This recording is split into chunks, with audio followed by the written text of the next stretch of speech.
From the NBC Theater, a full-hour dramatization of Booth Tarkington's classic of boyhood, Penrod.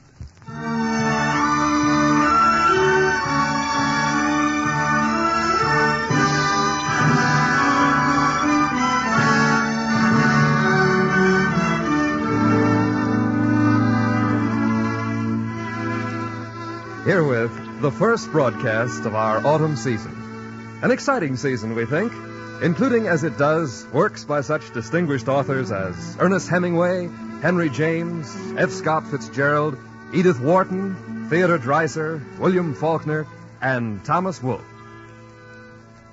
Today, on our inaugural broadcast, we bring you a light-hearted dramatization by Robert Gray, based on the book Penrod by Booth Tarkington, surely one of the most enjoyed American writers of the past 3 decades. At intermission, you will hear a recorded commentary on the writings of Mr. Tarkington by the noted critic J. Donald Adams. Here, then, is Penrod.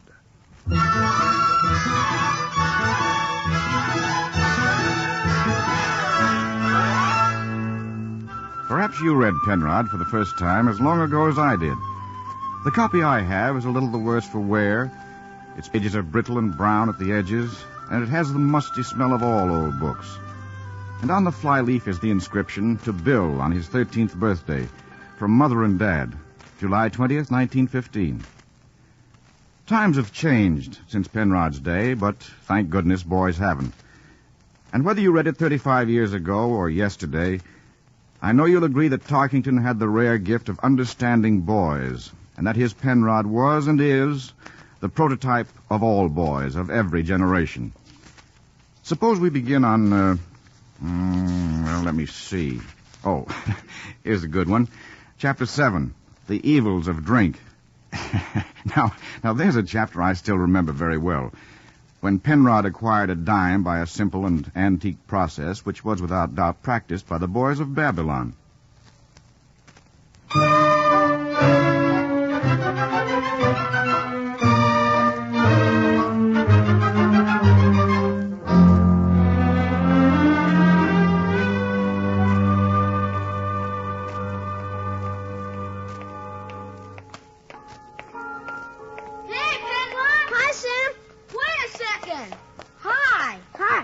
Sunday school? Where else? What do you mean, where else? It's a dumb question. All I said was, are you going to Sunday school? What's so dumb about that? It's Sunday, ain't it? Of course it's Sunday. And right there's the church, ain't it? Mm-hmm. And I have to go every Sunday, don't I? Well, seems like. And I got on my Sunday clothes, ain't I? Yeah, I guess. Well, so it's a dumb question. Okay, you don't have to be so smart. Where are you going after Sunday school? After? That's another dumb question. Home, where do you think? You want to come over? Not me. I'm going to the picture show. Picture show? There's a swell picture playing at the Mystic. It's titled The Drunkard's Downfall. It's all about a man that falls into evil ways with some wicked traveling salesman. Then things go from bad to worse. He ends up beating his poor wife and baby and turning him out in the cold to starve. Boy, it's swell. Hey, why don't you come, too? Me? Uh-huh. I guess not. Besides, How much money you got, Sam? 20 cents. 20 cents? All to spend at the show? Well, no. A dime's for Sunday school. But the other 10 cents is mine. How much have you got? A dime. Well, just Sunday school money, huh? Mm-hmm. Gee, this drunk was nice till he took to drink and painted women. Then he gets so mean that his wife and baby run off to a relative, an aunt or something. And he keeps on sinking right on lower, and the first thing you know, he's got to be locked up in the madhouse. It's too bad you can't go, Penrod. Well, now, Sam, old friend, if you really want But you only to... said you got Sunday school money. The show's only a nickel, Sam, old boy. Hey, now, wait. Mother Nickels for popcorn. Popcorn? Would you rather have a sack of old popcorn than my company? Well... Well, what? Well, yes. So that's the kind of a friend you are. Well, you ain't mad at me, are you, Penrod? Mad? Heck no. I wouldn't go see that old picture even for $1 million.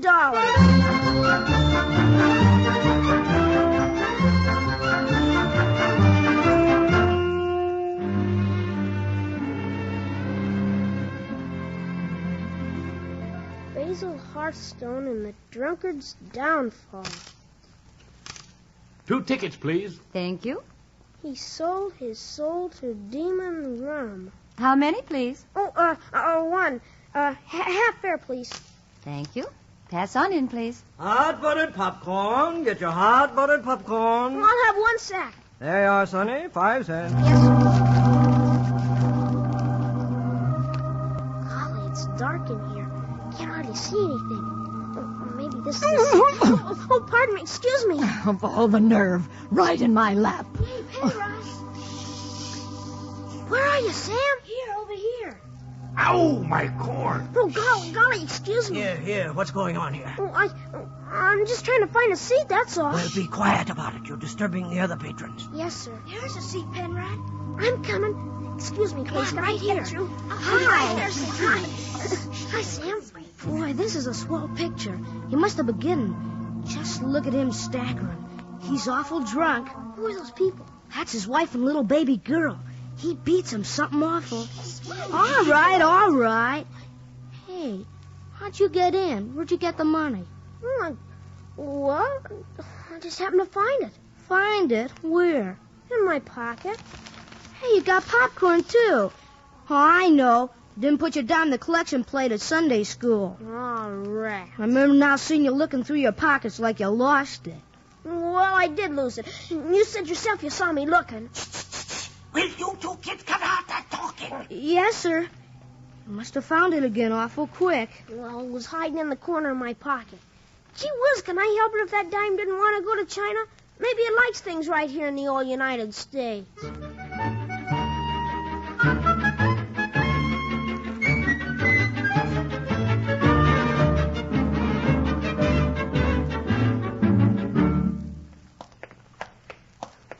Boy, I bet one thing. I bet I'm never going to be a drunkard.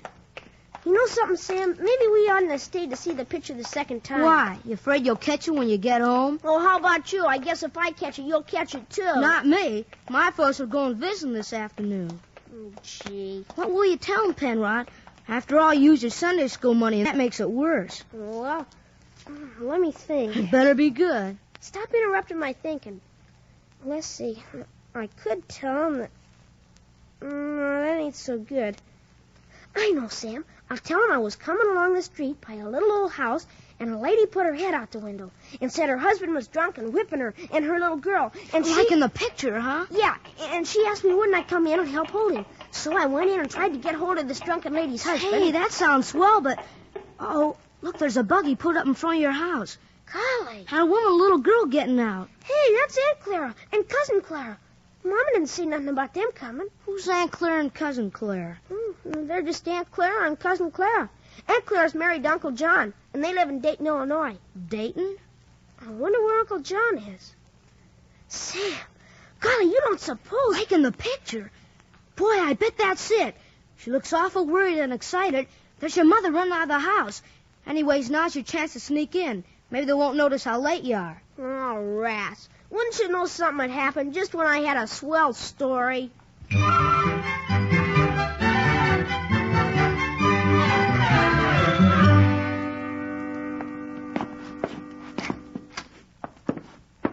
Go right on in, Clara. It's so good to see you, dear. And such a surprise. I had no idea you were coming. Oh, dear, I know I should have wired you, Ella, but I was so worried. Worried? Oh, it's the measles epidemic in Dayton. It's really frightful. And little Clara's been so fragile. John insisted that we come immediately. He said we couldn't afford to take a chance. Well, I'm glad you did come. You know how welcome you always are, Clara, dear. Oh, and little Clara. She's just a little doll. Come along. I'll help you settle in the spare room. Oh, here's Margaret. Hello, Aunt Clara. Oh, Margaret. My, what a lovely young lady you're getting to be. Well, this is certainly a nice surprise. Oh, little Clara. Isn't she sweet? We came because of the measles epidemic, Margaret. It's Yes, really... I heard you tell Mother. Come along, Clara. We can talk later. Dinner's almost ready, and I know you'll want to freshen up first. I wonder where Penrod is. See if you can find him, Margaret. Oh, all right. Oh, now don't take that attitude, dear. After all, he's your brother. Well, you can't blame me for that. Fine way to talk. Well, where did you come from? I've simply been washing my hands out in the kitchen, is all. When did Mama find out Aunt Clara and Cousin Clara was coming? Oh, I guess not until she saw him drive up. How long are they going to stay? I don't know. Uncle John will let them stay quietly, won't he? What do you mean? He sent him here. Why shouldn't he let him stay quietly? Then he hasn't taken a drink? To drink? Certainly not. Where on earth did you get that idea? Why did Aunt Clara look so worried? Good gracious. Don't people worry about anything except somebody's drinking? Well, you don't know it ain't that. Oh, poor Uncle John. And his whole lifelong regret is that he didn't enter the ministry. Why, he won't even allow grape juice or ginger ale in his house. Where in the name of common sense did you get an idea like... Oh, Penrod. Good heavens. Oh, rats. Fine family we got. Nothing interesting ever happens.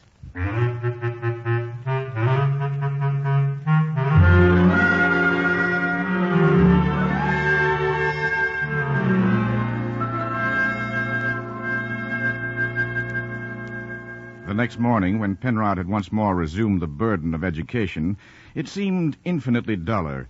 In arithmetic class, he sat staring at an open page of a textbook, but not studying, not even reading, not even thinking. He was merely a state of being. 5/8 plus B16 plus... Penrod? Yes'm? Now, all of you children not at the board, please pay attention. You're to find the lowest common denominator and the highest common factor. For a moment, Penrod focused his attention on the blackboard. But the battle was quickly lost. The routine of the lesson reached his ears in familiar, meaningless sounds, but he heard nothing. And yet this time he was profoundly occupied. He had drifted away from the painful land of facts and floated in a new sea of fancy. He had discovered the delightful secret of self-levitation. In his mind, he extended his arms gracefully and delicately paddled the air with his hands. The result was electrifying, for Penrod suddenly found himself elevated gently toward the ceiling. Penrod! Penrod, he's floating. He's sailing up in the air. Penrod! Holly, how does he do it? Hey, Penrod, show me Penrod Schofield, come down here this instant. Just try and catch me. Hurry, Marjorie. Oh, Penrod, you wonderful, wonderful boy. Look it. She's turning somersaults. Penrod Schofield. Looking out the window. And look at all the people out there. Come on. Let's go. There's going to be a parade. Penrod's going to lead a parade. Hooray for Penrod.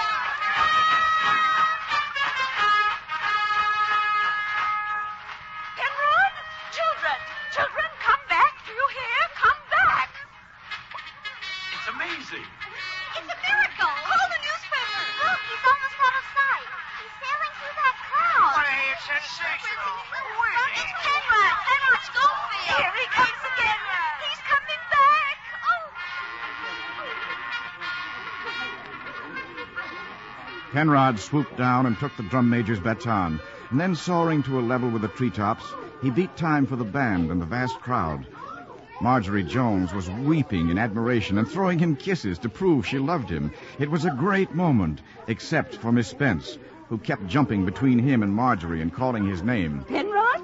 Penrod Schofield. Penrod grew more and more irritated with her. It seemed that she had screamed his name 1,000 times. Penrod, answer me. Penrod Schofield. Oh, for goodness sakes, can't you keep still a minute? Quiet, children. Penrod Schofield, stand up. Yes'm. Now, what excuse do you have for speaking to me in that way? Well, Come on, speak out.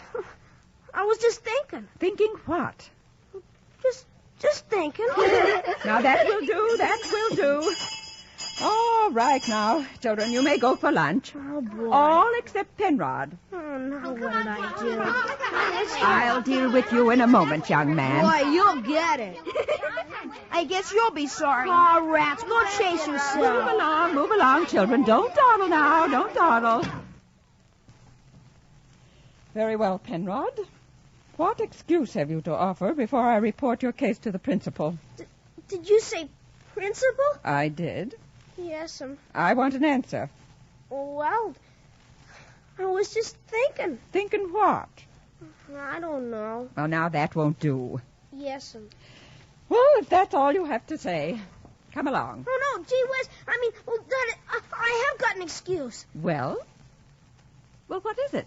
Well, I guess anybody that had been through what I had to go through last night would think they had an excuse. Well, what has last night to do with your insolence to me today? Well, I guess you'd see if you knew what I know. Now, Penrod, you must either tell me what was the matter with you, or I'll have to take you to Mrs. Houston.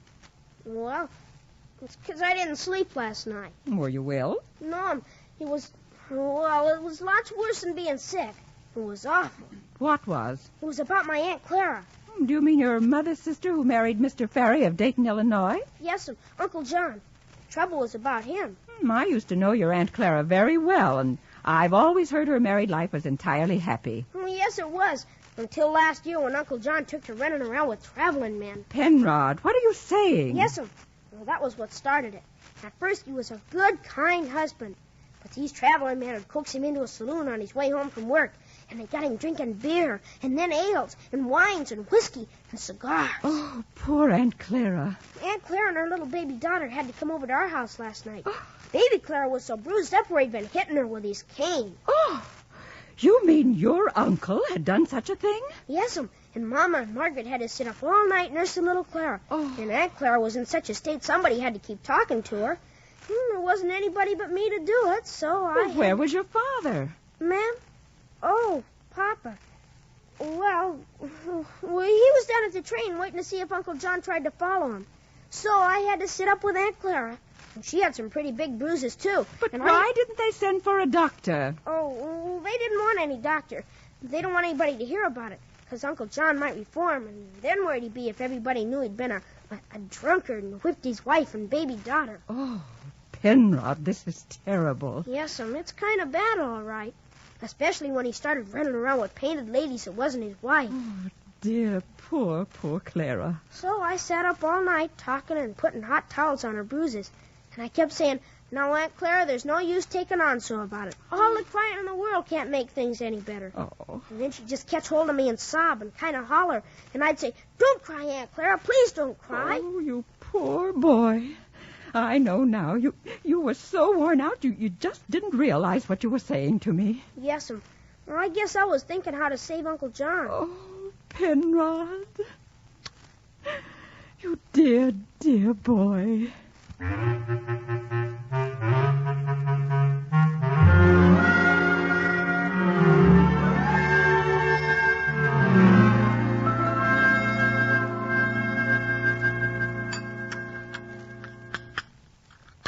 Won't you have more of the roast, Clara? Thank you, Ella. I've had plenty. Sit up, Penrod. Yes, sir. The oddest thing happened this afternoon, Ella. Do you ever see Mary Spence nowadays? Penrod? I'm sorry, Papa. It was the water, Henry. It must have gone down the wrong way. Nonsense. If he can't control himself, he can leave the table. Yes, sir. I see Mary occasionally, Clara. She's Penrod's teacher now. Is she? Do people think her a little queer these days? Why, no. What makes you say that? Yes, Aunt Clara, why? Well, she certainly acquired a very odd manner. I met her at the Corners. I came back from my walk just before dinner. And all the time we talked, she held my hand and looked as though she was going to cry. She seemed to be trying to say something and choking. She did? That does sound strange, doesn't it? She stood there struggling to get her voice. It really got very embarrassing. And then finally she said in a sort of a tearful whisper, "Be of good cheer. This trial will pass." Penrod, what on earth's the matter? May I leave the table, Papa? You not only may, you will. Immediately. Yes, sir. Thank you, sir. But, Henry... There's no excuse for that sort of thing. It'll teach him a lesson. How queer of Miss Spence to say a thing like that. But Margaret, wait. After she said that, she said something even queerer. And then she put her handkerchief to her eyes and hurried away. What was it she said? She said, "I know Penrod is a great, great comfort to you." Henry! I'm sorry, Ella. Is that all she said, Clara? Every word. How weird. Well, if you ask me, I'd say she's a goner.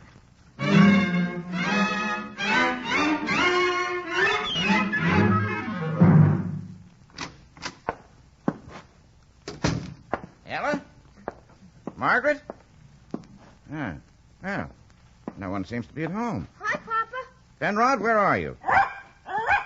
Oh, what are you doing under the piano with that dog? Me? Naturally, you. Well, I was just kind of sitting here with Duke and thinking. Where's your mother? Nobody was here when I got home from school. I suppose she and Clara went shopping. Well, I might as well have a look at the paper. Papa, have you ever seen Duke beg? Come here, Duke, old boy. Now sit up and beg for Papa. Good old Duke. Come on now. Sit up and beg. Did you see him, Papa? Mm-hmm. Very good, very good. He does it all the time now, Duke does. Whenever he wants anything, he just sits up and begs. Well. Would you like to see him do anything else? Henry, are you home? In here, Ella. Henry Paslow Schofield. I don't know what is to be done with that boy. I just don't know. Penrod? Who else could I mean? Henry, you've got to take this matter in your hands. It's beyond me. Well, what's the trouble, Ella? Sit down. You look upset. Upset? I'm at my wit's end. What happened? Last night, I got to thinking about what Clara told us at dinner. What are you talking about? You know what Clara said about Mary Spence last night. You mean about Penrod's being a comfort? Yes. And I kept thinking about it till I just couldn't stand it any longer. What did he do? Oh, it must be kept from Clara. I'll never hold my head up again if John Ferry ever hears of it. Confound it if John Ferry hears of what? Well, I thought if Mary Spence had become a little unbalanced, it was my duty to know it as Penrod's mother. So I decided to call on her at her apartment after school and have a little chat and see. And I did. And, by George. Now what? Well, that's funny. Penrod was there under the piano a moment ago. He must have... go on. Well, I've just come from Mary Spence, and... Oh, I've never known anything like this. Henry, whatever you do... Do you hear me, Henry? Listen to me and stop looking out the window. I'm listening. I was just looking out there at Duke. Duke's a very clever dog, Ella. But, Henry, When Duke wants anything from Penrod, he's learned to sit up and beg. Look at him out there now at the stable door. He's sitting up, begging to get inside. Henry, this is serious. You've got to find Penrod. And whatever you do to him, it must be done in some place where Clara won't hear it. I think I can find Penrod when we want him. And I think I know just the place to do it in. Go on with your story, Ella.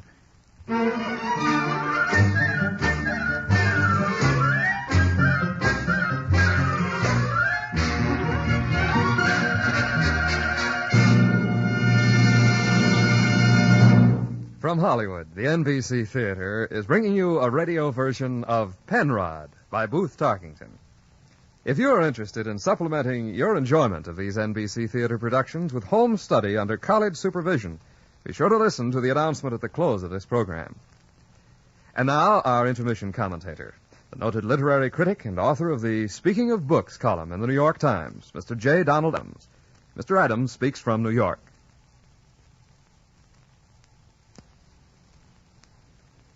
The two most famous boys in American fiction are, of course, Tom Sawyer and Huckleberry Finn. They are the immortals, and probably they'll always have first place in our minds and hearts. It was a long time after them before another American writer wrote about boyhood truly enough and universally enough to arouse a great popular response. There was, to be sure, Peck's Bad Boy, but you've got to be pretty well along in years to remember him, and he's become not much more than a name in the reference books. Then there was little Lord Fauntleroy, but he had only a passing vogue. It wasn't until 1914, nearly 40 years after Mark Twain published The Adventures of Tom Sawyer, that another boy in a book captured and held us. He was Booth Tarkington's Penrod. We liked him for several reasons.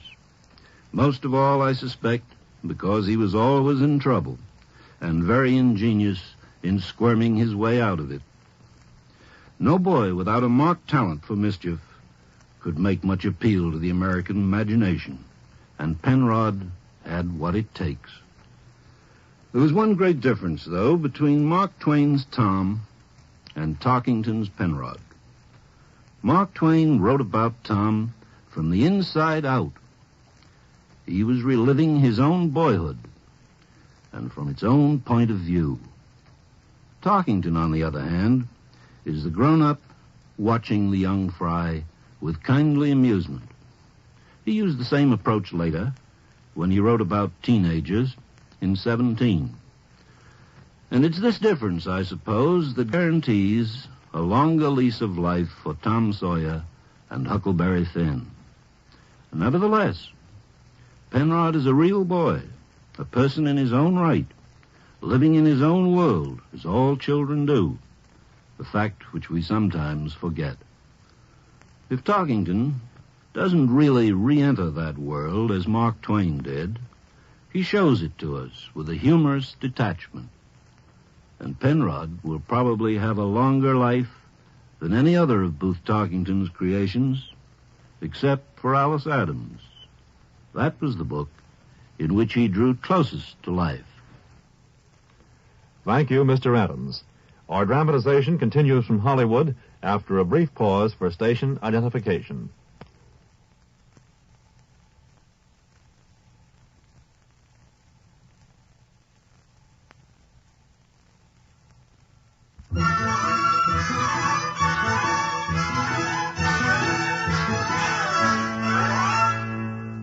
If any grown man has so completely forgotten his boyhood as not to remember the discomforts, the indignities of the barber shop, he need but accompany his own young son on the next trip to the barber. Tonsorial processes are not unagreeable to manhood. In truth, they are soothing. But the hairs detached from a boy's head get into his eyes, his ears, his mouth, and down his neck, and he does everywhere itch excruciatingly. Wherefore he blinks, winks, weeps, twitches, contorts his countenance, and squirms. And should the barber's scissors clip more than intended, like an outlying flange of ear, the reaction is immediate. Ow, my ear! Ah, there ain't any call for such yelling. I didn't hurt you. Oh, no, you just chopped on my whole ear, that's all. Never did any such thing. But I might have nicked you a little. Here, I'll put some alum on it. Oh! Darn, if you ain't the yellingest kid, you will get it if you don't set stiller. Turn your head just a little. No, that way. I just want to touch up this side here. Darn hair keeps getting in my mouth. You ought to see how still that Georgie Bassett sits. I hear everybody says he's the best boy in town. Best boy in town. Who cares? Ouch, that pulls. I haven't heard nobody around the neighborhood making no such remarks about nobody named Penrod Schofield. Well, who asked him to? Ow! I hear they call Georgie Bassett the little gentleman. Yeah, they better not call me that. I'd like to hear him just once, that's all. Just once. I bet. Ouch! Hey! Why? What would you do? Well, it's all right what I'd do. I bet they wouldn't want to call me it again very soon. Now, a little rub, huh? What would you do if it was a little girl? You wouldn't hit her, would you? Well, Ow! Hey, cut that out rubbing so hard. So you'd go and punch a poor, weak little girl, would you? Who said I'd hit her?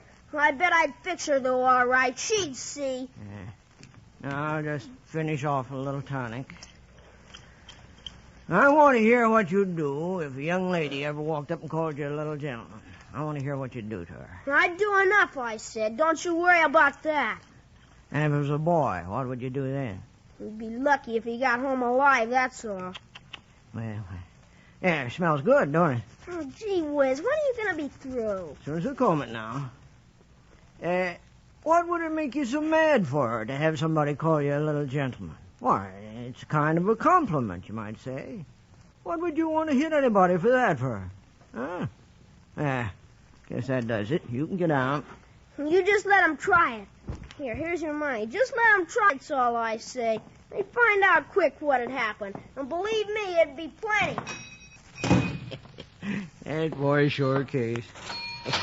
Little gentleman. Reckon I kind of got his goat. He didn't seem to like it a bit. Darn pesky flies drive a man crazy. Worst ever seen this time of year. Hello. Well, if it ain't little Miss Marjorie Jones and Mitchy Mitch.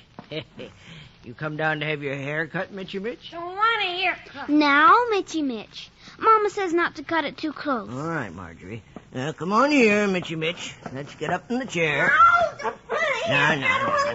Now, Mitchy Mitch, don't be cross. Little brother mustn't be cross, or Mr. Perkins won't know what to think of you. That's all right, Mitchy Mitch.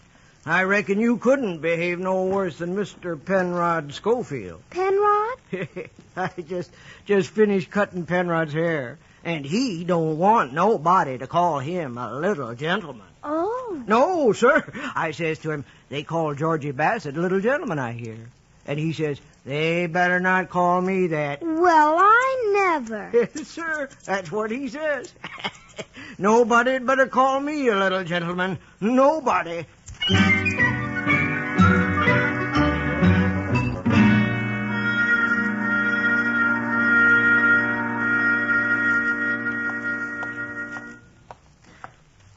A little gentleman, huh? Take that! Yeah, now I'll show you who you can go call a little gentleman. Think you can lick... Hey, Sam! Hey, Penrod! Hey, been getting a haircut, huh? Uh-huh. What's that stuff, Sam? What you think? A whole big barrel of tar, that's what. Tar? Golly, where'd it come from? I don't know. The men that was working here in the alley left it, I guess. Say, that's some tar. How does it taste? Not so good. It's too thin to chew. It's awful sticky. Yeah, it is, ain't it? What you gonna do with it? Well, the barrel's only about half full. Be a lot better if it was full, so you didn't have to reach down there so far. Hey, I know. We could fill it up with sticks and stuff. That'd soon make her run over, and then we'd have something. You gather 'em up, Sam, and I'll stir 'em in. No, you don't. I'll swirl 'em in. Whose tar is this anyway? Well, it's not yours. Oh, I guess I found it. It's back in my house, ain't it? Well, I guess we could take turns. Hey, I got a better idea. Look at that big old rock there. Boy, I bet it'd run her over quick. You think we can lift it? We can try. Come on. Gee whiz, it's heavy. Weigh a ton. We better slide it in there easier. It'll make an awful splash. Up with her. Hey, look who's coming. Marjorie Jones. Marjorie? Uh-huh. With Mitchy Mitch. Hey, don't let go. I ain't. It just slipped a little. Twist it up on the rim of the barrel. Hey, that's got her. Now all we gotta do is ease it down in. Hello, little gentleman. Who said that? I did. Now listen here, Marjorie. My goodness, what a way for a little gentleman to talk. Cut that out. Don't you talk that way to me. Then you stop calling me names. I can say it if I want to. No, you can't. Nobody can call me that. Little gentleman, little gentleman, little gentleman. There, smarty. Dry up, dry up, dry up, dry up. Little gentleman. Now, see here, Mitchy Mitch, if you know what's good Don't for be you... afraid of him, Mitchy Mitch. You can say anything you want. Little gentleman. Cut that out. He doesn't have to. Say it again, Mitchy Mitch. If he does, You'll what, smarty? I'll smear tar on his face, that's what. Oh, no, you won't. You don't dare. Say it, Mitchy Mitch. Go on. Little gentleman, yeah, there. I told you, didn't I? Oh, Penrod, all over Mitchy Mitch's face, you horrid boy. Hey, Penrod, grab it. The rock's slipping. Gee whiz. All over my new dress. Penrod Schofield. Hey, cut it out, Marjorie. Go, Marjorie. I'll show you. How do you like having tar all over your face? Hey, what's going on? Georgie, I called him a little gentleman. Look at my new dress. Look at Mitchy. Oh, Mitch. Come on, Mitchy Mitch. I'm going to tell Mother. Little gentleman? Why, that's what they call me. Yeah, and you are one too, Georgie Bassett. But you better not let anybody call me that. I stood enough around here for one day. Anybody has a right to say little gentleman if they want, haven't they, Sam? Yeah. I'll show you. Hey, stop it, Penrod. Boy, look at George. I guess that fixed him. I'll fix you too, Sam. Hey, darn you, Penrod. I guess I can sling tar, too. Oh, me too. Just let me get my hands into that tar. Hey, you hit me. Cut that out. Oh, so was you, George. Yeah, that's right.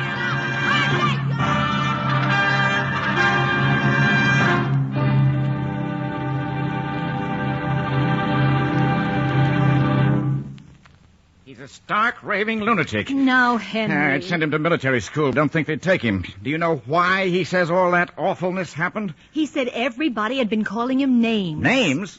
Little gentleman. That's the vile epithet they called him. And because of it, he wrecks the peace of 6 homes.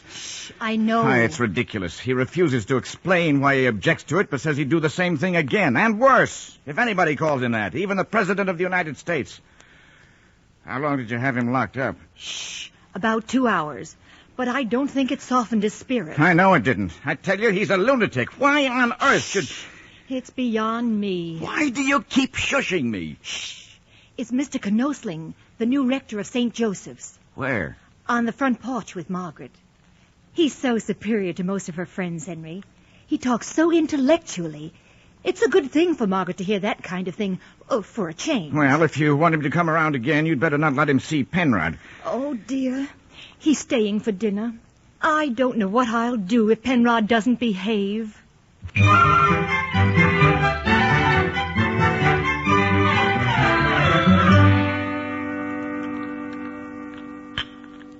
Would you care for another hot roll, Mr. Knosling? No, thank you, Mrs. Schofield, although they're delicious, really.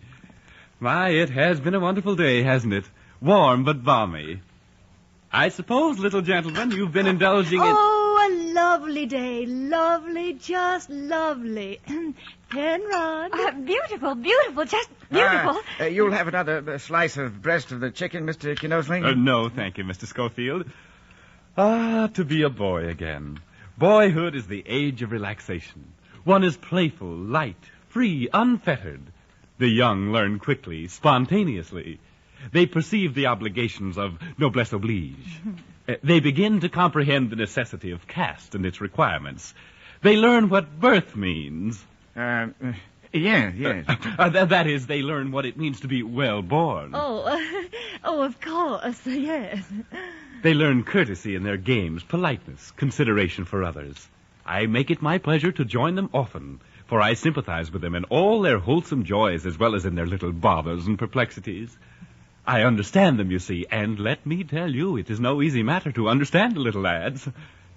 And what do you say to that, little gentleman? More? You had better have some more chicken. More, do. Yes, more chicken, please do. Please do. Lovely, lovely, lovely, lovely, just lovely. You're all very kind, but no, thank you. Yes, I think I may lay claim to understand boys. Youth is golden. We should keep it golden, bright, glistening. Don't you agree, my little gentleman? You're sure you would have more chicken, Mr. Knosling? Just a little more. Oh, dear, no, I'm really stuffed. Let me see, Oh, yes, I was asking the little gentleman... Oh, suppose we have coffee on the front porch, shall we? Oh, yes, let's. We'll have coffee in the porch. Excellent idea. Delightful. That is, I'd be delighted to sit with you on the porch, but, of course, I don't take coffee. I never take stimulants in any form. You first, Mrs. Schofield. Why, thank you. Miss Margaret. Thank you. And Mr. Schofield. After you, Mr. Knosling. Thank you. Come along, Penrod. Now, it's somewhat cooler out here. Have a chair. A lovely, a truly magnificent evening. I shall sit here next to you, Miss Margaret. Oh, please do. Care for a cigar? No cigar, I thank you. I have never tasted tobacco in any form. Really, Mr. Knosling? Never. No cigar, no pipe, no cigarette, no cheroot. For me, a book, a volume of poems, perhaps. Verses, rhymes, lines metrical and cadence. Those are my dissipation. Tennyson by preference, or Longfellow will rest me in a tired hour. Yes, for me, a book, a volume in the hand, held lightly between the fingers. Oh, how charming. You think so? You know, the evening seems touched with a slight coolness. My hat. Perhaps I may request a little gentleman... You'd better change your mind about a cigar. Yes, do try one. I'm sure Papa's are nice ones. No, thank you. I was about to I'll request... get it for you. Oh, if you'll be so good, little gentleman. It's a black bowler I hat. know where it is. Oh, well. Such a well-mannered, gentlemanly little gentleman. A tribute to his training, Mrs. Schofield. Thank you. Ah, yes, a most gorgeous night. The day is done, and the darkness falls from the wings of night, as a feather is wafted downward from an eagle in his flight. Oh, how delightful. do give us all of it, Mr. Knosling. Yes, please do. Well, of course, if you insist. The day is done, and the darkness falls from the wings of night. Oh. As a feather is wafted downward from an eagle in his flight. And the night shall be filled with music, and the cares that infest the day shall fold their tents like the Arabs, and as silently steal away. Oh, charming. Delightful. You do read beautifully, Mr. Knosling. Thank you so much. I believe I'll take my hat now, little gentleman. Oh, yes, your hat. I wonder what could be taking Penrod so long. Penrod! Oh, here it is. Well, for goodness sakes, how did you get out there? Well, I went to the kitchen for a drink and came around the house. Thank you, my little gentleman. Ah, that feels much better. My head was really... My word, what a strange... Do you like Tennyson as much as Longfellow, Mr. Knosling? Well, that is, each has his own flavor and savor, Miss Margaret. Each has... My word, it seems stuck. What's that, Mr. Knosling? Well, that is nothing. I seem Is to something be... the matter? Well, Are you ill? Not at all, really. I believe... I fear I've taken a trifling cold. I should perhaps be better at home. If you will excuse me. Good night. Well, of all, what was the matter? He just went, just like that. What on earth did you say to him, Margaret? Nothing. He just went. And the way he kept tugging at his hat. Tugging at it? He didn't even remove it when he said good night. You bet he didn't. What? What? Penrod Schofield, what did you say? Me? Let me see your hands. All right. What's this all about? Mother! No wonder Mr. Knosling's hat was stuck. Look, just look.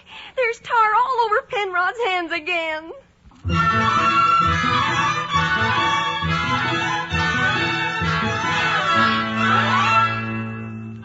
The elders of boys should beware of days when the temperature forces inaction and boys in groups are quiet. The more closely that volcanoes, western rivers, nitroglycerin, and boys are pent, the deadlier is their action at the point of outbreak. The things which befell upon this particular afternoon in August began to brew and stew peacefully enough. To escape the heat, the boys had gathered in the empty carriage house of the Schofield stable and were on one of boyhood's favorite subjects. You know what? When I am a man, I'm going to hire me a couple of waiters to swing me in a hammock and keep pouring ice water on me all day. Or those watering cans they sprinkle flowers from. I'll hire you for one of them, Herman. No, you ain't, Sam. You ain't no flower. Ain't nobody gonna hire me when I'm a man. I'm gonna be my own boss. I'm gonna be a railroad man. A railroad man? Like a superintendent or something and sell tickets? Me sell tickets? I ain't gonna sell no tickets. I'm gonna be a porter. My uncle's a porter. Solid gold buttons. Mm-hmm. Generals get a lot more buttons than porters. Maybe so, but porters make the best living. Well, what are you gonna be, Georgie? I'm going to be a minister. Minister? Really? Sure enough, you mean a preacher? Uh-huh, a preacher. You know all that preacher talk? I'm going to learn it. How loud can you holler? Oh, he can't holler at all. He hollers like a girl. How good can you climb a pole? He can't climb neither. You ought to see him try it. Preachers don't have to climb poles. Good ones do. The best I ever see, he did. That's crazy. Sure enough, he did. This preacher climbed a big pole right in the middle of the church that was holding up the roof. He climbed way up and hollered, "Going to heaven, going to heaven, going to heaven now. Hallelujah." Sure enough. What else? Sure enough, he did. Then he slid down a little and hollered, "Devil's got a hold of my coattails. Devil's trying to drag me down. Sinners, take warning. Devil's got a hold of my coattails. I'm going to hell. Oh, Lord." Gee whiz. What was he like? Next, he climbed up a little more and yelled, "Done shuck old devil loose, going straight to heaven again. Going to heaven, going to heaven." Then he slide down. Then he climb up. Last time he slide all the way down. Just a squalling, a kicking, and a ran. Going to hell, going to hell. Old Satan's got my soul. Did he really? Oh, Georgie Bassett couldn't do that to save his life. I'm going to be a preacher. I'd be all right for one, wouldn't I, Herman? I guess I can do it if anybody can. I'd be better than Penrod, wouldn't I, Herman? I got the strongest voice of anybody here. You're crazy. I have. What do you mean, crazy? Well, who said it first? I did, didn't I, Herman? That's right. You sure did. You're too sissy. I am not. I could do it with my left hand. Yeah, you couldn't. You're too sissy. I could. Just come over to my yard and I'll show you. How? You just come over, that's all. I got a tree in my yard I climb all the time. All right, let's come go. on. We'll see. I bet you can. Come on, let's go over to Georgie's house. I want to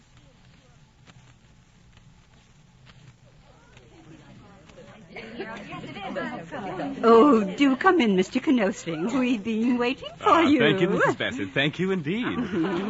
How charming. How delightfully charming. You know everyone, I believe. Yes, of course. Everyone. Please sit down. I'll pour you some iced tea. Thank you. Ah, this cool room is a relief. A relief and a retreat.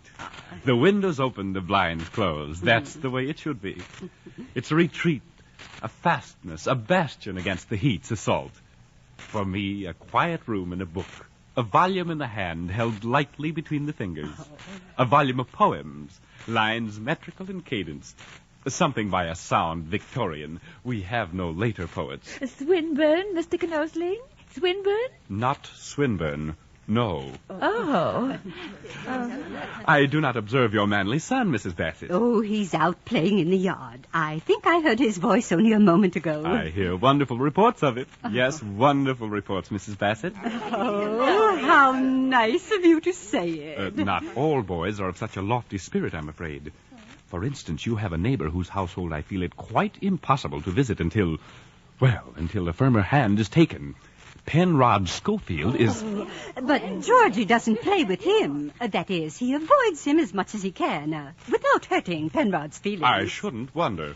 Georgie's very sensitive. Oh, I know people who talk about their own children are dreadful bores.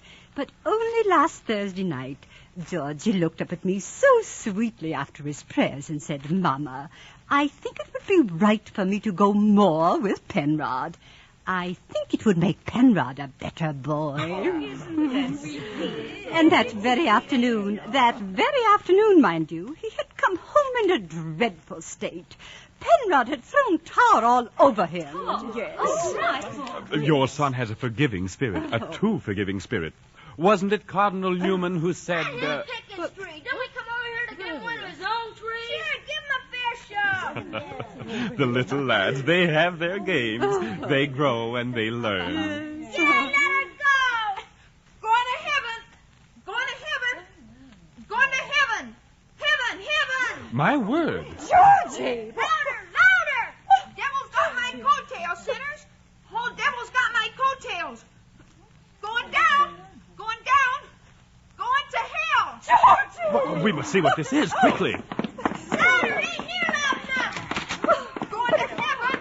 Going to heaven. Hallelujah. Look, we better beat it. Let go my coattail, devil. I'm going to hell. Georgie. Come down for that tree front. Sonny, come on, Herman, run, Herman. Oh, no, you don't. I have got you. Hey, let me go. You let me horrible go. boy. Do you know what's going to happen to you when you grow up? Do you know what you're going to be? Well, sure I know. A minister.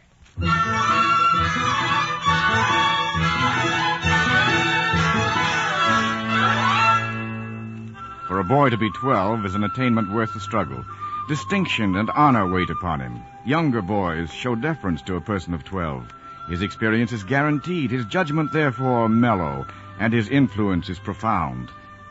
Penrod came into his 12th birthday with all the pride and pleasure befitting the occasion. A gay party was planned for the afternoon, so after breakfast, Penrod and his mother drove to the country in order for him to pay his birthday respects to his oldest living relative, his 90-year-old great-aunt, Aunt Sarah Crim.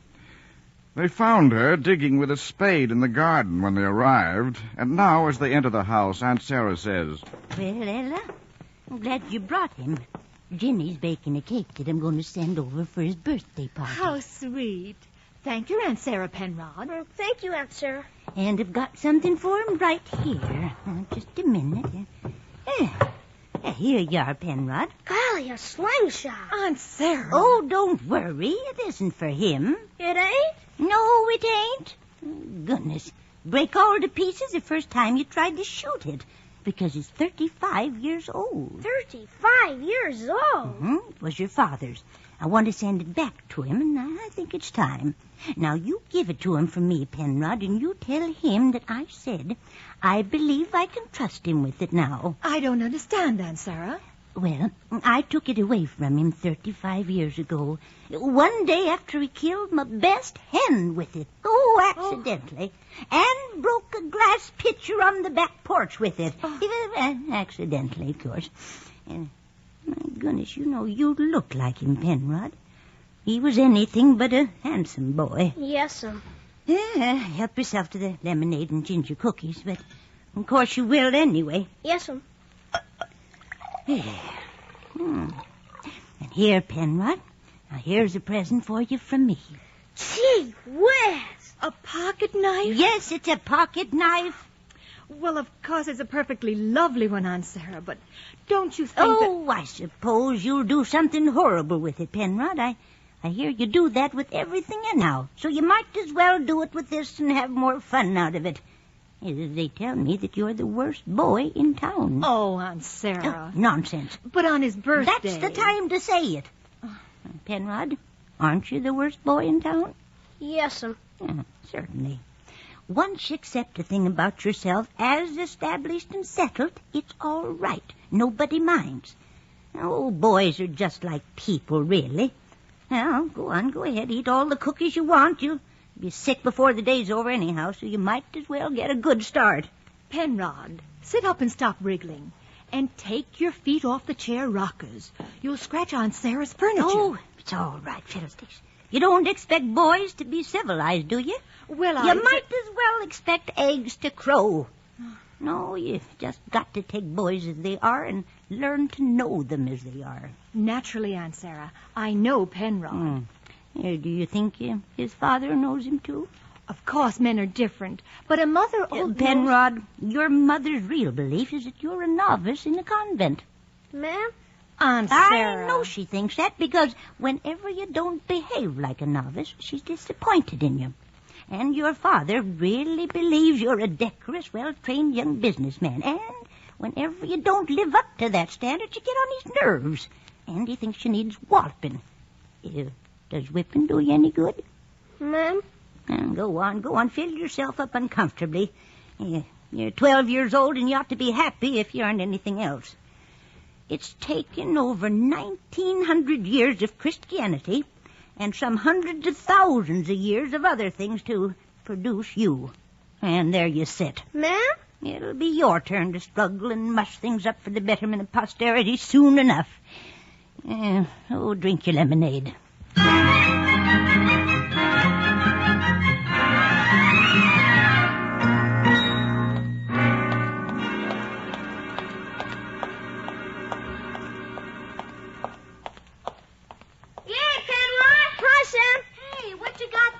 Nothing, just an old... Yeah, a slingshot. Hey, let me look. Be careful, it's 35 years old. It belonged to my papa. Your papa? Golly. Hey, bet you a 5% marble you can't hit that sparrow. Bet you 2 to 1. Bet I can. Just you watch. Yeah, you missed! Hey, gee whiz, right through your bathroom window. What the devil, Penrod? Gee, it's your pot. See you later, Penrod. Hey, no, wait, Sam. Penrod, come here. Yes, sir. Now, what do you mean throwing a rock at me through the window? I was shaving. Do you want me to cut my throat? No, sir. I was shooting at a sparrow and the sun got my eyes and the sling broke. What sling? Listen. So a slingshot, eh? Where'd you get that devilish thing? Don't you know I've forbidden you 1,000 times? But, Papa, it ain't... Don't interrupt. Young man, birthday or not, you're going to get the skinning of your young life. I'll teach you to disobey me. But, Papa... Don't you realize those things are dangerous? Don't you know it isn't a toy? Where the devil did you get it? I've been trying to tell you, Papa. It's yours. Well, take it and give it right back to the... Huh? Aunt Sarah gave it to me this morning and told me to give it back to you. What? She said she took it away from you 35 years ago. You killed her hen, she said. Oh. Yeah. Let me see that thing. Yes, sir. She told me some more to tell you, but I forgot. I'm sorry, Papa. Well, it looks like we'll need a new bathroom window, Penrod. Anyway, I never did like the colored glass in this one.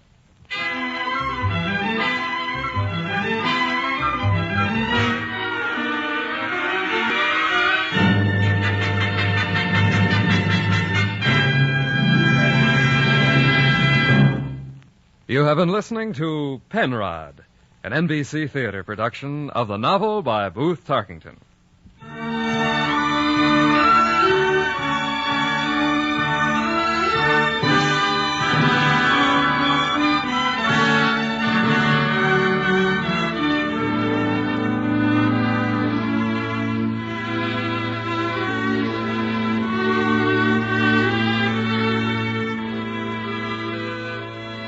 If you wish to increase your knowledge and appreciation of literature, we suggest that you might enjoy the college-supervised courses now being offered in connection with the NBC Theater. For full information, write to NBC Theater in care of one of the following universities or colleges: the University of Louisville, Louisville, Kentucky; the University of Tulsa, Tulsa, Oklahoma; Kansas State Teachers College, Pittsburgh, Kansas; Washington State College, Pullman, Washington; the University of Arizona, Tucson, Arizona; Texas College of Arts and Industries, Kingsville, Texas; and Brooklyn College, Brooklyn, New York. Next week, be with us again at the NBC Theater for a dramatization of Henry James' classic novel, The Portrait of a Lady, and the following week for Edith Wharton's The House of Mirth.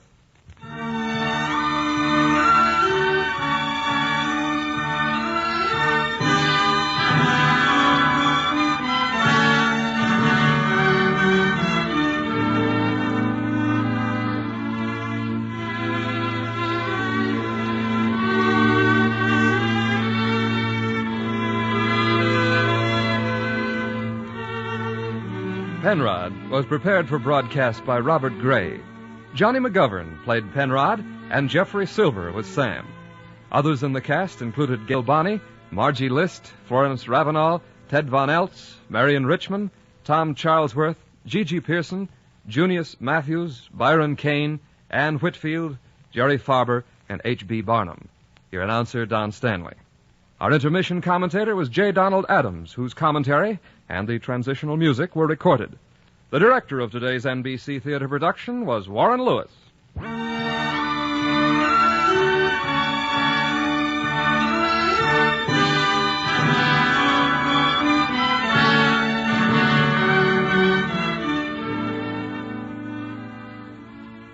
How many times during the summer have your newspaper headlines shouted the news of forest fires? Well, enough for you to know that destructive flames have leveled thousands of acres of precious timberlands. And because of the fires, potential homes and paper and furniture were burned away before they'd even left the forest. Because of the fires, valuable watersheds were crippled, depriving communities of their normal supply of pure water. Because of the fires, lives were lost, and sights of natural beauty were turned into jagged black scars. This is the price paid for forest fires in America. This is the price paid for carelessness. For only 10% of forest fires have natural causes. The other 9 out of 10 are started by people who work or travel in the woods, people like you. To you and to you alone can be laid the responsibility for forest fires. Your care can prevent them. When traveling in the forest, crush out all cigarette, cigar, and pipe ashes. Break matches in two before throwing them away. Drown all campfires twice before leaving them. And always make sure of the law before using fire in the forest. Last year, 30 million forest acres were burned.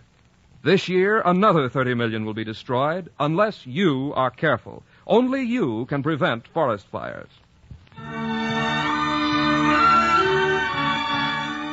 When we say the night is filled with music, we mean Monday night on NBC, where you'll find a whole parade of radio's top musical shows. And joining the parade tomorrow night is the 48-piece Band of America to add the lively beat of a military march to your musical treat on Mondays. Remember, Monday's the night for music by the Band of America over most of these NBC stations. This program came to you from Hollywood. You're tuned for the stars on NBC.